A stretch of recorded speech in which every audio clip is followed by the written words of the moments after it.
एक माँ बाप के लिए जितना जरूरी बच्चे होते हैं उतना ही जरूरी बच्चों के लिए माँ बाप होते हैं, और खासकर एक लड़की के लिए माँ का होना बहुत ही जरूरी है। क्योंकि आज हम आपको एक ऐसी घटना से रूबरू कराने जा रहे हैं जिसको सुनकर आप भी सोचने पर मजबूर हो जाएंगे कि एक लड़की के लिए माँ का होना कितना जरूरी है।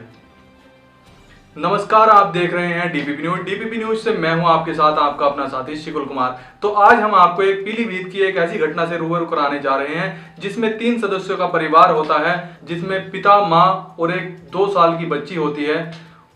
और परिवार बहुत ही हंसी खुशी से जीवन यापन कर रहा था। इसी दौरान एक दिन लड़की की माँ की मृत्यु हो जाती है, और यह घटना आज से करीब 14 साल पहले घटित हुई है।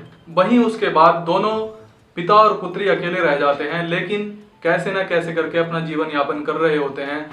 लेकिन कुछ समय बीतने के बाद पिता का संपर्क एक पुबाया की महिला से हो जाता है, और दोनों आपस में करीब आते हैं। और 6 वर्ष पूर्व पिता पुत्री को लेकर महिला के घर रहने चला जाता है, जहां पर हंसी खुशी से वह अपना जीवन यापन कर रहे होते हैं। वहीं लड़की का पिता भुस्सा बनाने की मशीन पर कार्य करता था, जिसके चलते वह काफी दिनों तक घर नहीं आता था। और जब एक बार पिता अपना भूसे की मशीन पर काम करने चला जाता है, उधर सब कुछ ठीक चल रहा होता है। लेकिन अब इधर एक नया खेल शुरू हो जाता है। महिला अपने मित्र की बेटी को सिंगोली के एक गांव निवासी मुन्नी देवी के घर ले जाती है, जहां पर दोनों मिलकर लड़की को डरा धमकाकर उससे देह व्यापार का कार्य कराना शुरू करते हैं। इस घटना में नया मोड़ तब आता है जब शुक्रवार की शाम लड़की मौका देखकर वहां से फरार हो जाती है और थाने पहुंच जाती है।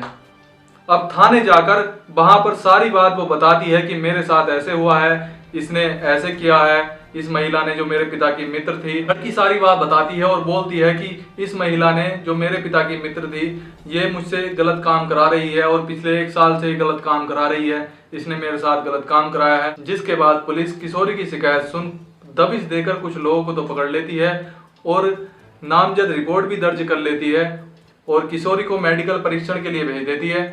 उसी दौरान लड़की पुलिस को सारा प्रकरण बताती है कि वह महिला उसको मुन्नी देवी के यहाँ ले जाती थी और हफ्ता 15 दिन उसको वहां पर रखती थी और उससे देह व्यापार कराया जाता था। उसके बाद उसको वापस पुबाया ले जाती थी, और देह व्यापार से अगर वो इनकार करती थी तो उसको कई कई दिन भूखा भी रखा जाता था, उसको खाना नहीं दिया जाता था और मारा पीटा भी जाता था।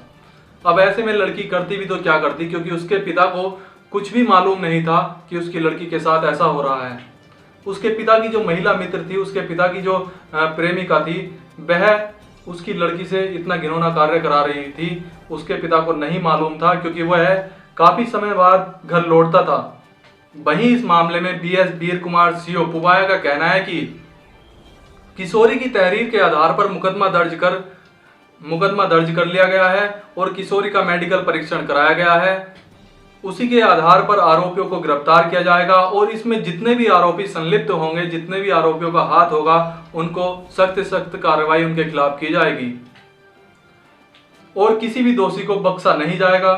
हमारा इस कहानी को आप तक पहुंचाने का उद्देश्य आपको विचलित करना या आपको परेशान करना नहीं है, बल्कि आपको समाज में घटित हो रही कुरीतियों से जागरूक कराना है, जिससे आप सभी भी सतर्क रहें और कभी किसी ऐसे मामले में आप न पड़ें। वहीं आपसे यह भी निवेदन है, यदि आपको ऐसा लगता है कि कहीं पर ऐसी घटना घटित हो रही है तो कृपया सबसे पहले अपने निकटतम थाने में जाएं और पुलिस को सूचित करें, सारी जानकारी दें कि यहाँ पर ऐसी घटना घटित हो रही है, यहाँ पर ऐसा क्राइम हो रहा है। क्योंकि आपकी एक सूचना से किसी के साथ कोई गलत कार्य होने से बच सकता है, किसी की जिंदगी बच सकती है। तो कृपया सतर्क रहें, सचेत रहें, अपने परिवार का ख्याल रखें, अपना ख्याल रखें। आपकी एक सतर्कता आपके परिवार के लिए वरदान बन सकती है। हमारे साथ बने रहने के लिए धन्यवाद। यदि आपने अभी तक हमारे चैनल को सब्सक्राइब नहीं किया है तो सबसे पहले हमारे चैनल को सब्सक्राइब करें, लाइक करें, कमेंट्स करें और शेयर करना भी न भूलें। नमस्कार।